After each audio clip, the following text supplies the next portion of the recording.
हम लोग ये कह रहे हैं कि 0 से 15 साल तक, मतलब 10वीं 12वीं तक बच्चों को इतनी अच्छी शिक्षा दी जाए कि वो आगे चलकर व्यवस्था पर बोझ न बने। और इसको करने के लिए हम लोग को 10 वर्ष लगेंगे। ये भी बात मैं कह रहा हूं, ये चीज आसानी से हो नहीं सकती है। इसको करने में करीब 5 लाख करोड़ रुपया खर्च होगा। हर साल इसको हम लोग 50,000 करोड़ रुपए खर्च करके करेंगे, और जिसके तहत बिहार के हर प्रखंड में नेतरहाट जैसा एक विश्व स्तरीय विद्यालय हम लोग हर साल बनाएंगे, ताकि अगले 5 वर्षों में कम से कम हर प्रखंड में 5 नेतरहाट जैसे विद्यालय जरूर बन जाएं। अब आपका यह सवाल होगा, तब तक जब तक आप ये सुधार करोगे तब तक अभी जो बच्चे पढ़ रहे हैं उनका क्या होगा? उसके लिए हम लोग कह रहे हैं कि अगर आपके पास आपके इलाके में सरकारी स्कूल अच्छा नहीं है तो आप अपने बच्चे को प्राइवेट स्कूल में भेजिए। उसका फीस एक रेगुलेटेड फीस सरकार भरेगी। तो जन स्वराज की शिक्षा को लेकर ये जो सोच है कि 15 साल से कम उम्र के बच्चों को इतनी अच्छी शिक्षा दी जाए ताकि वो व्यवस्था पर आगे चलकर बोझ ना बने। और अच्छी शिक्षा देने के लिए rather than making school in every village, we are saying कि हर प्रखंड में 5 से 10 अच्छे विद्यालय बनाए जाएं और लोगों को बस की सुविधा दी जाए, स्कूल बस की, ताकि बच्चे अच्छे स्कूल तक पहुंच सकें।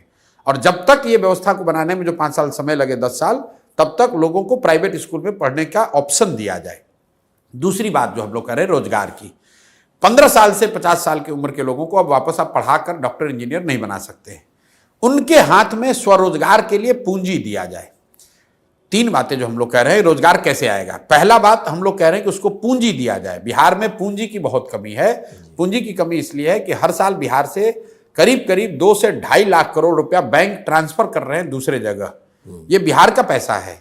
बिहार का अगर सीडी रेशियो आप देखेंगे तो यहाँ देश के सीडी रेशियो 70 है, यहाँ पर 40 है। उसका मतलब यह है कि बिहार के लोग जो पैसा बिहार में जमा करते हैं, बैंक वो पैसा बिहार में इन्वेस्ट न करके बिहार के बाहर करते हैं। पिछले वर्ष बिहार में 4,21,000 करोड़ रुपया लोगों ने जमा किया बैंकों में।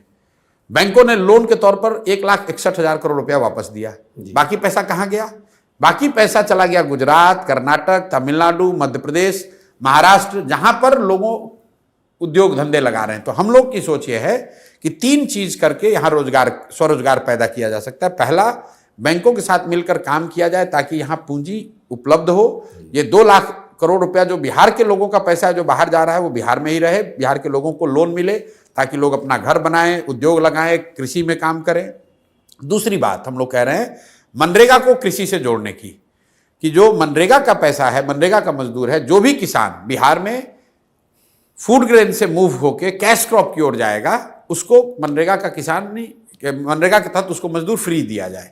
उससे क्या होगा कि लैंड की प्रोडक्टिविटी बढ़ेगी और बहुत बड़ी संख्या में जो एग्रीकल्चर से जुड़े हुए मजदूर हैं जो पंजाब हरियाणा जा रहे हैं, उनको यहीं पर मजदूर मिलने लगेंगे। क्योंकि जमीनी सच्चाई ये है कि जहां लाखों लोग, बिहार के लोग बाहर जाकर खेती में खेतों में मजदूरी कर रहे हैं, बिहार के खेतों में काम करने के लिए मजदूर नहीं है। तीसरी बात हम लोग कह रहे हैं कि बिहार में हर साल कम से कम 1 लाख परिवारों को 4% के ब्याज पर लोन दिया जाए, ताकि ये लोग इंटरेस्ट सबवेंशन स्कीम लाने की बात कर रहे हैं, ताकि 6,000 करोड़ रुपया या 7,000 करोड़ रुपया अगर सरकार पैसा दे दे ब्याज उनके बिहाफ में, और 4,000 करोड़ रुपया अगर जनता दे, तो 1 लाख करोड़ रुपया लोगों के हाथ में मिलेगा स्वरोजगार। तो हम लोग का मंत्र जो है वो शिक्षा और स्वरोजगार, पैसा और पूंजी, ये 2 चीज से बिहार का सुधार हो सकता है। जब लोगों को शिक्षा होगी और उनमें काम करने के लिए उनके पास पूंजी होगा तो अपने आप बिहार में तरक्की होगी, अपने आप रोजगार आएगा, पलायन रुकेगा। सिर्फ सरकारी नौकरी का वादा करके या 2, 4, 10 फैक्ट्री लगाकर बिहार की जनता को और बिहार से गरीबी दूर नहीं की जा सकती है।